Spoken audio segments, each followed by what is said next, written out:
Muy buenas noches amigos, 7 de diciembre y arrancamos un nuevo vídeo explicando qué ha ocurrido la semana pasada y qué va a ocurrir esta siguiente, profetizándolo.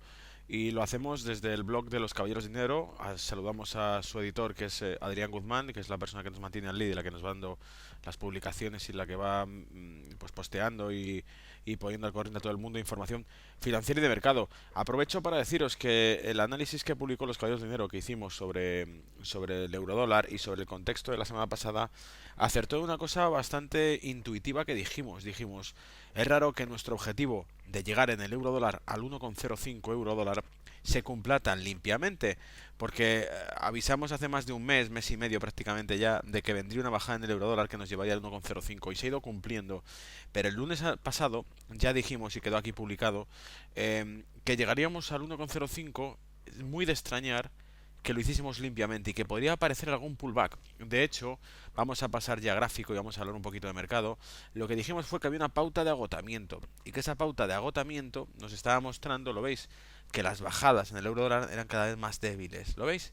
Y dijimos, cuidado porque una ruptura al alza nos podría sorprender.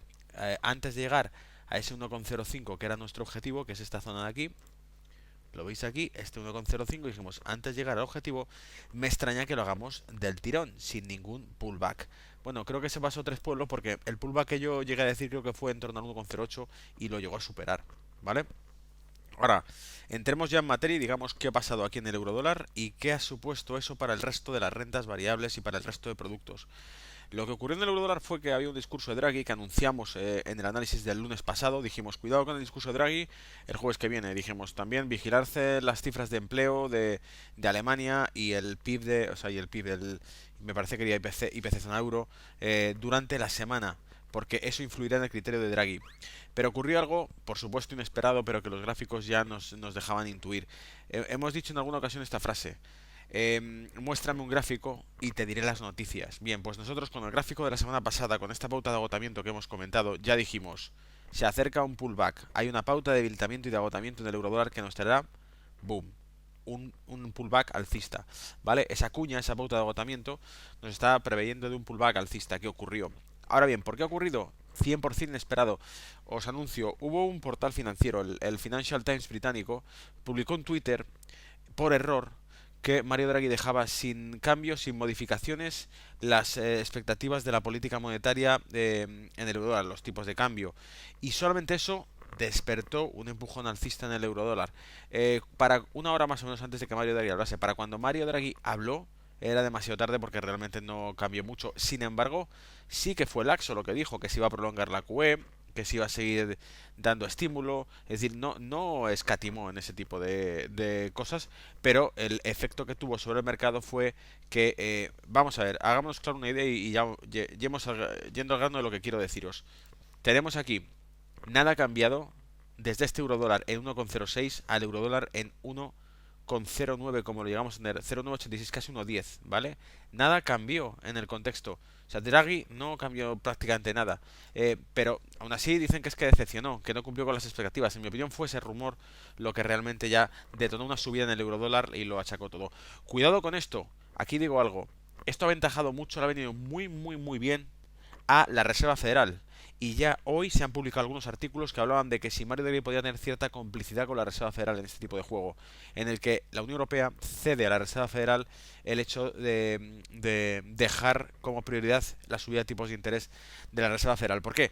Porque seamos sinceros y pensemos un poquito en el mercado y en la macroeconomía, que es lo que nos da algo de visión global de esto. Lo que se traduce esto es que aquí la Reserva Federal se planteaba subir tipos de interés y con eso han fortalecido el dólar y lo han tirado para abajo.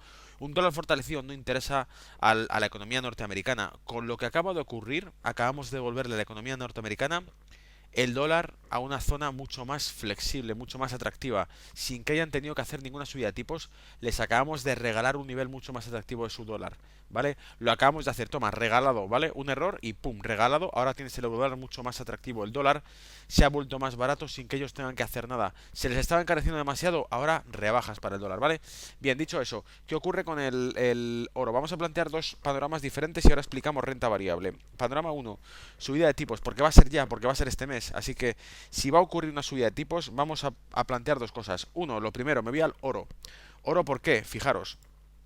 Oro está perdiendo los mínimos y nos iríamos justo, como entremos perdiendo los 1025, entramos en la franja, esta franja de aquí, ¿lo veis? En la franja en la que estuvimos ya por el año 2007, que la tenéis aquí. Es decir, estamos hablando de volver a los niveles de 2009, 2000, entre 2017 y 2009. Esta franja, muy importante, ¿vale?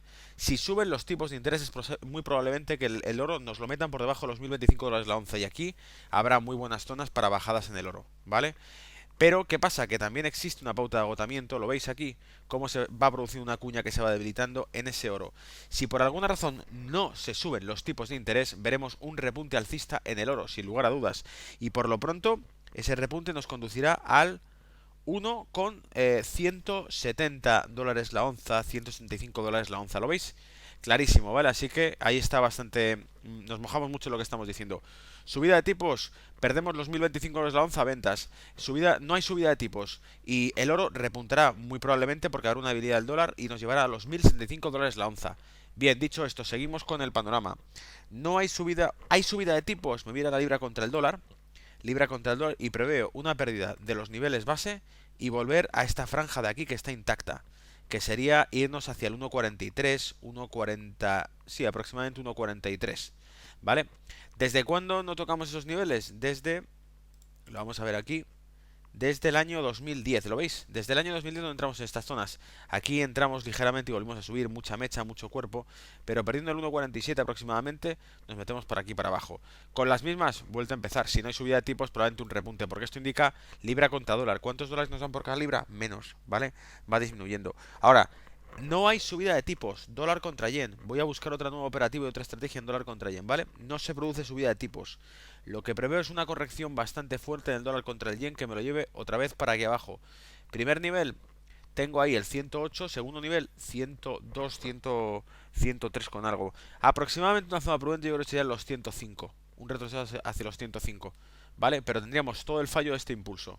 ¿Y por qué digo esto? Pues porque no estamos en esas zonas desde el año, lo tenéis ahí, 2007. ¿Lo veis? Entonces, mucho al techo, muchísimo techo.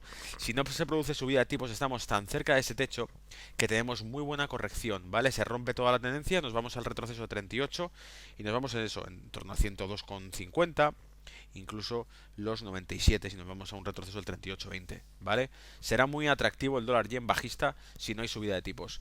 Y ya vamos a hablar un poquito del IBEX y de la renta variable, del DAX y del SP500, ¿vale? Bueno, antes de irme a renta variable, S&P, IBEX y DAX, voy a comentaros la última cosa que también ha hecho bastante ruido. Viernes, reunión de la OPEP. Ya teníamos vigilado, ya comentamos en algún artículo posibles estrategias. Mucha preocupación con la baja que está teniendo el petróleo. No pasa absolutamente nada. Fijaros, lo tengo más que analizado. ¿Esto qué es? Hombro, cabeza y hombro. Hasta que yo no vea un barril perdiendo los 35 dólares el barril, no me planteo nada. El batacazo va a ser cuando perdamos los 35 dólares el barril, porque entonces tenemos un desplome por figura, lo veis, lo acabo de proyectar. Un desplome por esta figura hombro cabeza hombro que nos llevaría a 20 dólares el barril. ¿Tiene sentido 20 dólares el barril? Si yo proyecto hacia detrás en un buen largo plazo, me di cuenta con que es sencillamente zona de soporte que vimos durante la época de 2001, ¿lo veis? 2003, 2001, por aquí no pasábamos, ¿lo veis? Entonces creo que esa ruptura de los 20 me produció una caída, muy probablemente paradas en los 25 dólares el barril, 26 dólares el barril, pero el objetivo son los 20 dólares el barril. Y así lo han ratificado algunas compañías o algunas firmas, algunas casas de análisis y de riesgo, han calificado como que no creen que durante el siguiente año vaya a subir el petróleo. Yo sinceramente creo que algo ocurrirá que detonará esta figura que estamos viendo aquí. De nuevo, volvemos a repetirlo. Muéstrame un gráfico y te diré las noticias, ¿vale? Muéstrame un gráfico y yo te diré las noticias. Aquí estamos viendo muy claramente la apuesta que hay, ¿vale? Nos vamos ya a la renta variable. DAX, difícil porque tiene los 11.000 puntos ahí, le pesan, le cuestan, pero no imposible. IBEX 35, 10.000 puntos de buen soporte que nos deberían dar gas para subidas en la renta variable, ¿vale? Sigo insistiendo en que podemos ser positivos. Mucha sobreventa, lo veis en el RSI, y 10.000 puntos de buen colchón que nos deberían aguantar, como veis, hasta que no vea aproximadamente unos 9.800 perdidos. Por aquí vamos a vislumbrarlos. 9.800 perdidos, entonces sí me planteo una bajada. Pero mientras aguante entre los 10 y 9.800, no me planteo nada. Creo que puede ser alcista porque debe ser así. Además, el eurodólar debe tener una tendencia de volver a dirigirse hacia los 1,05. Porque es así. La Unión Europea va a hacer una política de euro barato y Estados Unidos, si sube los tipos de interés, nos empujará el eurodólar a la baja. Y eso meterá dinero en la renta variable europea. Como veis, el Eurostock lo tengo prácticamente igual, con buena zona de rebote hacia la media de 200. Creo que deberíamos ver esa proyección y deberíamos llegar ahí. SP500 por último, vamos a echarle un ojo a largo plazo. Veis que ha corregido durante la sesión de hoy, ha recuperado muchísimo. Hemos bajado bastante durante la sesión de hoy y luego hemos recuperado fuerte. Entonces creo que seguimos teniendo la media de 200 ahí. Creo que se va a atrever a atacar los máximos, los 2100 puntos aproximadamente. Y que lo que hemos visto ahora ha sido puntualmente. Esta bajada que veis aquí de hoy del SP500 viene sencillamente por las caídas del precio del petróleo que han arrastrado al sector energético. Hay compañías que me las he apuntado aquí, echarle un ojo luego si tenéis tiempo, buscar una que se llama Kinder Morgan. Kinder Morgan, ¿vale?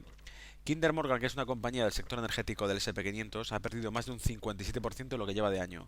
Y la capitalización que tiene es de 38.000 billones. O sea, perdón, 38.000 millones de dólares, que son 38 billones. Lo cual quiere decir que es una compañía fuerte dentro de las que hay en el sector energético. No es ExxonMobil ni es Chevron, pero es fuerte y puede estar muy atractiva.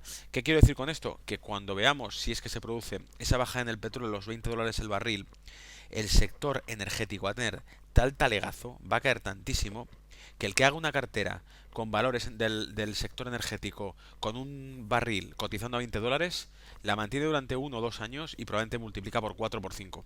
Porque probablemente, o sea, es un potencial muy alcista. Si echáis un vistazo a estas compañías, están un 60% más bajas que hace un año. Con las mismas dentro de un año probablemente puedan estar un 120% más altas que lo están hoy. Y si llega a los 20 dólares el barril, sin duda alguna, ExxonMobil, Chevron, Repsol incluso me atrevería a decir, compañías energéticas, Shell, las que tengamos en Europa también, tendrán mucho repunte cuando se restabilice el precio del barril del crudo, porque no hay que olvidar que es una cuestión intervenida. El petróleo está intervenido. Ahora sí tenemos una figura prácticamente completa. Pérdida de los 35 dólares el barril, moviéndose hacia los 20 dólares, hacer cartera con títulos de renta variable del sector energético o sencillamente ventas de crudo en futuros hasta zonas de 20 aproximadamente. ¿Vale? Bueno, eso es todo. Os deseo un abrazo y que tengáis mucha suerte con los mercados. Contactadme si tenéis cualquier tipo de duda de mercado en la que os pueda ir ayudando y nos vamos conociendo, ¿vale? El correo g.canete@outlook.com. Repito, g.canete@outlook.com. Lo dejo en la descripción del vídeo, ¿vale? Un abrazo a todos y suerte con el mercado.